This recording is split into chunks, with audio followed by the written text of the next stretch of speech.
అందరికీ నమస్కారం.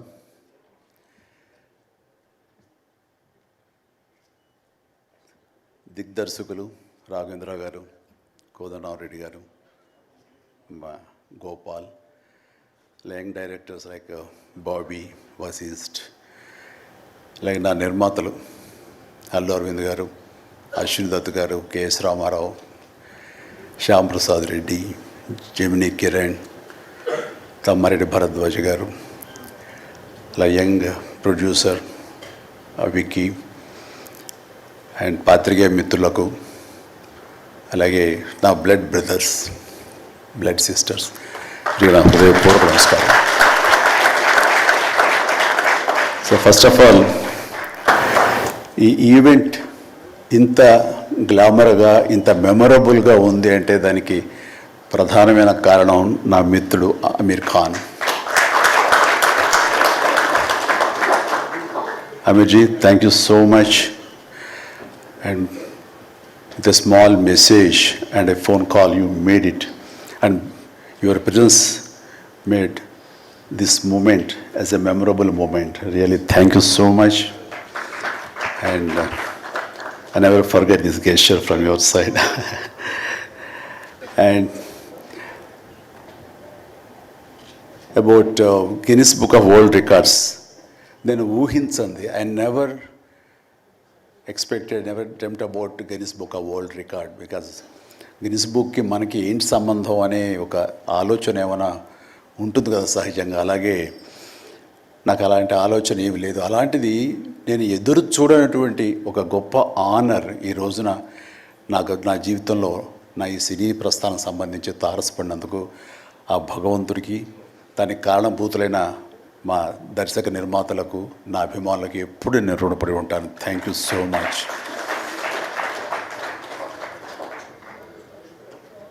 నాకు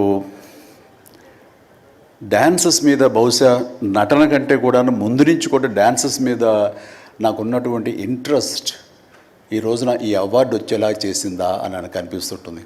ఎందుకంటే ముందు నటనకి శ్రీకారం చుట్టే కంటే, ఓనమాలు దిద్దుకునే దానికంటే నేను ఫస్ట్ డ్యాన్స్కి నేను ఓనమాలు దిద్దానేమో అనిపిస్తుంటుంది.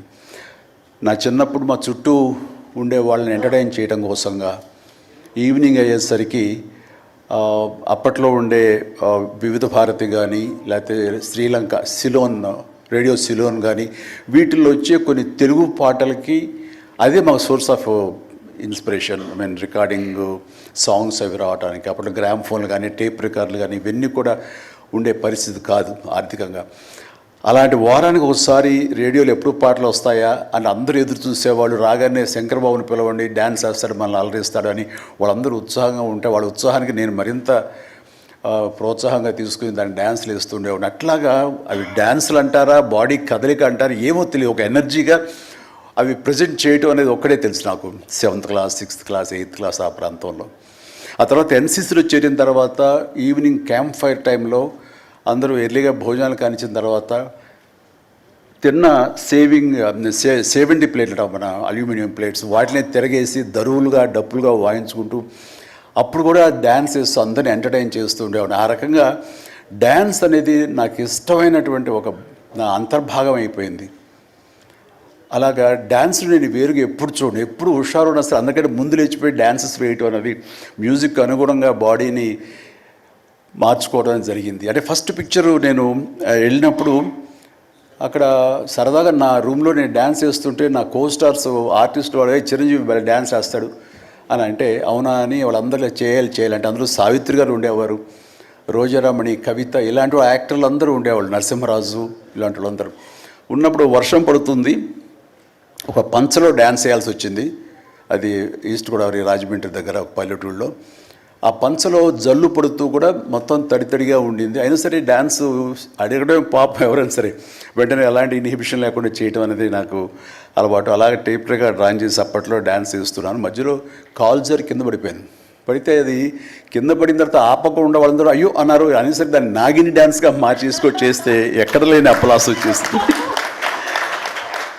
సో అక్కడ చూసేటంటే ఒక కో డైరెక్టరు రాఘవేంద్రరావు గారి, సారీ మన క్రాంతి కుమార్ గారికి చెప్పడం, ప్రాణం ఖరీదులు వాళ్ళు బుక్ చేసినప్పుడు ఎవై భలే డ్యాన్స్ వేస్తాడు, భలే ఉంటే డ్యాన్స్ అని అవునంటూ నా క్యారెక్టర్కి అంతకుముందు ఎప్పుడూ ఒక డ్యాన్స్ అనేది ఊహించుకోలేదు, సాంగ్ డ్యూయట్ సాంగ్ అని ఊహించుకొని వాళ్ళు ఒక ఎందుకు పెట్టకూడదు సాంగ్ అని చెప్పి నాకు ఆ సాంగ్ సిచ్యువేషన్ క్రియేట్ చేసి ఏలియల్లో ఎందాక అనే ఒక సాంగ్ అండ్ ఆ సాంగ్ నేను వేస్తే దాన్ని స్టెప్స్ అది వేసుకుంటే ఫస్ట్ టైం ఒక యాక్టర్గా నేను స్క్రీన్ మీద డ్యాన్స్ ఇస్తూ కనిపించింది. అది దానికంటే ముందు